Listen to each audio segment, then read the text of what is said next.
Man, I am starving. I have leftovers, so how old is that?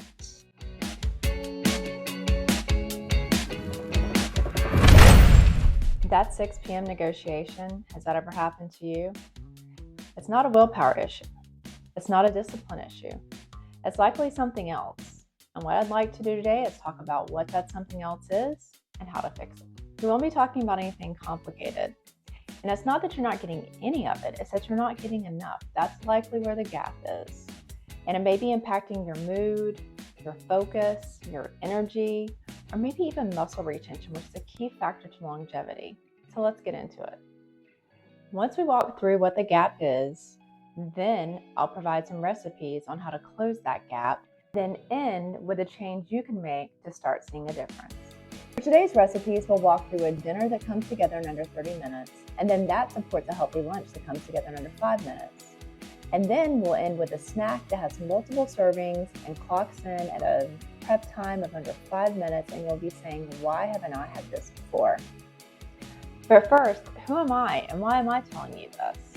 Just like you, I work, I travel, I have a packed schedule, I have some pretty demanding dogs.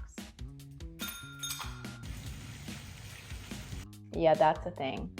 But I'm also a nationally board certified health coach with a concentration in functional nutrition. And now, before we go further, the information in this video is for educational purposes only and is not intended as medical advice. If you have a chronic health condition or have been advised by your doctor to limit certain foods, please consult your healthcare provider before making changes to your diet. Back to what I've seen in health coaching, it's almost never about motivation. So let's simplify the noise and talk about some guidelines from the FDA, the Dietary Guidelines for Americans, and the Mayo Clinic. But first, let me ask you something. When was the last time that you ate and felt satisfied? I don't mean overly full or stuffed, but satisfied. If you're having a hard time answering that, then you may be having the gap that I was talking about earlier. And that gap is in protein. So what is protein? And who needs it? Well, that's the really shocking part. It turns out the technology professionals need it, accountants need it, lawyers need it, doctors need it. And you may be saying, well, who doesn't need it at that point? That's the point. Everybody needs adequate protein. I know what's going through some of your minds. You're probably thinking, oh, she's about to ask me to download an app. She wants me to track macros. She wants me to do this. She wants me to do something complicated. No, that's not what I'm saying. But I do want to walk through the recommendations from some reputable sources because I think a lot of people think that they're getting enough protein, and that is contrary to what the latest recommendations are in some cases. For the purposes of this comparison, for a person weighing 150 pounds, the FDA suggests most adults, regardless of weight, need around 50 grams of protein per day as a baseline. That is the floor, the minimum. But here is what has just changed. The 2025 to 2030 Dietary Guidelines for Americans, the latest federal nutrition guidelines released just this past January, they raised the recommendation significantly. They are now suggesting that 1.2 to 1.6 grams of protein per kilogram of body weight per day. That is 50 to 100% more than previous minimum and translates to an average of 95 grams of protein for a 150-pound person. They were using this example. And the Mayo Clinic stated that if you exercise regularly, you need even higher, up to 1.7 grams per kilogram if you are strength training or doing endurance work. That bumps the need up to 115 grams of protein. Protein is what your body uses to build and repair everything. Muscle, tissue, enzymes, your immune system, even hormones that regulate your mood and help you sleep. Every single one of those things requires adequate protein to function properly. So now that we've walked through that most of you probably need more protein, the question is, how do you get it? How do you get enough protein without making it into a full-time job or something that you're not going to stick with because it's overly complicated, taking up too much time?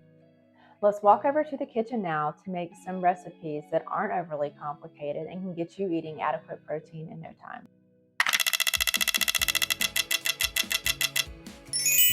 All right, we're gonna start with some roasted almonds. Now, sure, you can pick up roasted almonds at the store, absolutely, but sometimes they have some ingredients in them that aren't the best, and I promise you, these are gonna be way more flavorful. I absolutely support buying things for convenience, but also if you have a couple of minutes to cook something like this that saves you a bit from a health benefit perspective or add some flavor, I'll also go for that. So this only has 5 minutes of prep time, then it's 25 minutes of hands-off roasting, and with that, you'll have a snack for the entire week. In addition to the 2 cups of raw almonds, you'll also need 1 tablespoon of olive oil, 1 teaspoon of smoked paprika, a half a teaspoon of garlic powder, half a teaspoon of onion powder, and then half a teaspoon of sea salt divided. We're gonna add half initially and then half after it finishes roasting. And then also maybe a half a teaspoon of cayenne pepper, depending on your taste preference. Basically, put the nuts in a bowl, add the olive oil, then add all the spices so it'll stick together, mix well, and then you're ready for roasting. Roast the almonds at 325 for 25 minutes. I wouldn't go much higher than 325. Almonds are something that can get rancid if you try to roast them at a higher temperature. I also stir it about halfway through, and then you have a yummy snack that you can eat the entire week. Almonds are pretty awesome because they check all the boxes. They have healthy fats, protein, and fiber, but I also typically pair mine with something like raspberries. If you try this a few times and decide that you like it, I also encourage you to try different spices and figure out which you like best.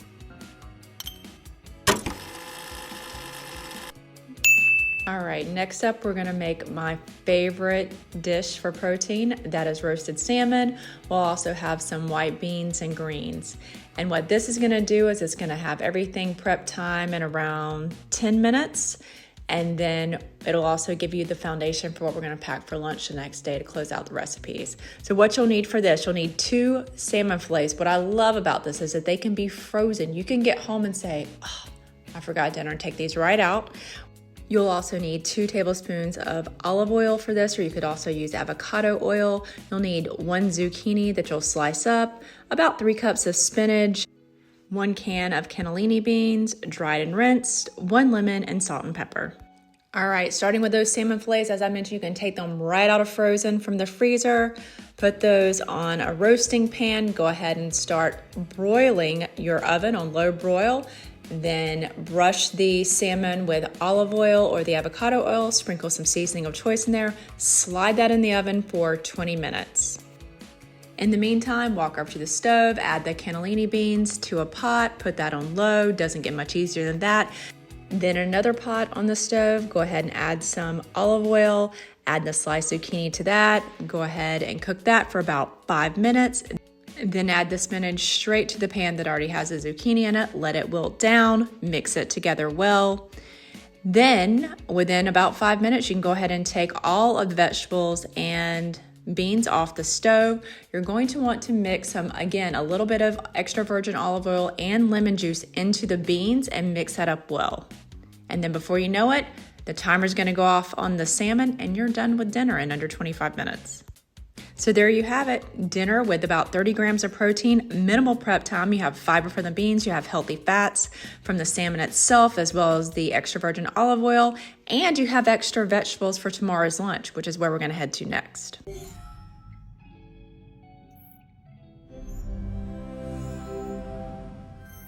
As mentioned, I'm gonna provide you with a strategy that you can start implementing today to make sure that you're getting enough protein in for every meal. But first, I want to talk about that lunch that you can make in about 5 minutes. So admittedly, the base of this lunch is farro, which I created earlier in the week. It is something that comes together very easy. Think rice, quinoa. You just put some water on the stove to boil, add your grains, cook it, set it, forget it. And if you've never heard of this, I can guarantee you'll find it at your local store. Maybe you've never looked into it. Farro is an ancient grain. With that being said, 1 cup has between 6 to 8 grams of fiber and warms up very nicely. So you'll take 1 container, put your leftover farro in that, then add your zucchini and spinach mixture.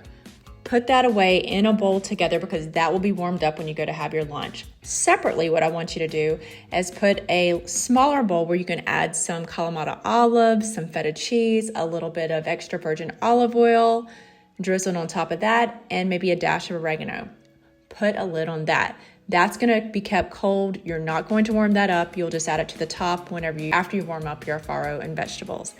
Then here comes your secret ingredient. You may have guessed it since it's already on the screen, but it's sardines. So there's something that again can be kept separate. You don't need to open them until you're just about to eat your lunch. And if you work in an office and you think, I don't want to be the one with the fishy lunch in the break room, no worries there. Sardines do not smell fishy. So you're good to go. All right, and if this lunch sounded like something, I haven't thought about that and that sure was easy to make, I have other lunches just like this in my cookbook, and I'll provide a link to that below in the description.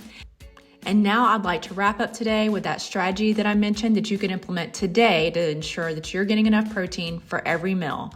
Without a nap, without counting macros, without counting calories, without eliminating any food. So let's get into that now.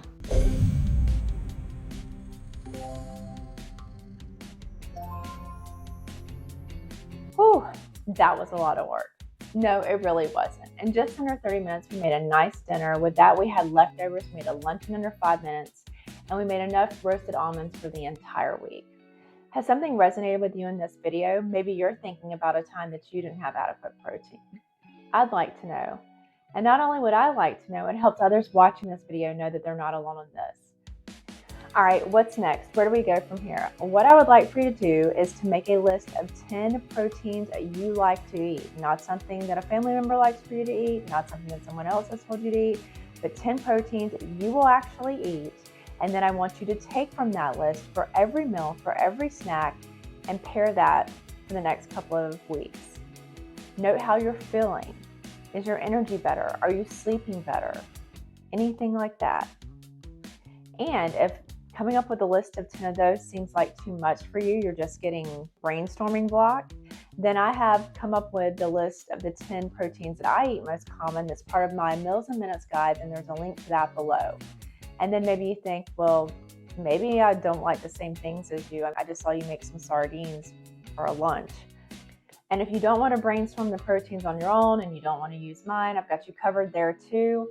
You can use your favorite AI assistant, AI chatbot, you want to call it, ChatGPT, Gemini, your favorite, whatever. I have some prompts for you. It's at the end of the meal from that. And again, you have your proteins to select from. And I do want to mention, oftentimes when people do start making sure that they pair a protein with every single meal, every single snack, they do see some improvements. It's different for different folks. But I do want to also let you know that typically they will hit a plateau after several weeks and they stop feeling better and better. And some of that is because of something else. And we'll talk about that next time, because protein's not the only thing you need to be consuming with every meal. Most Americans that follow the SAD diet, the standard American diet, they're not getting enough fiber. In fact, most Americans are only getting about 15 grams of fiber, which is significantly less than what we're told that we need to have. So in our next session, we will talk about what fiber we need to have, and then we'll also dive into some non-seafood recipes for those of you that like the land animals instead. So until next time. That salmon was looking pretty good, Bubby. Wilma, you think any food looks good. You let them feed you celery as a snack, for goodness sakes. Celery is healthy. Exactly.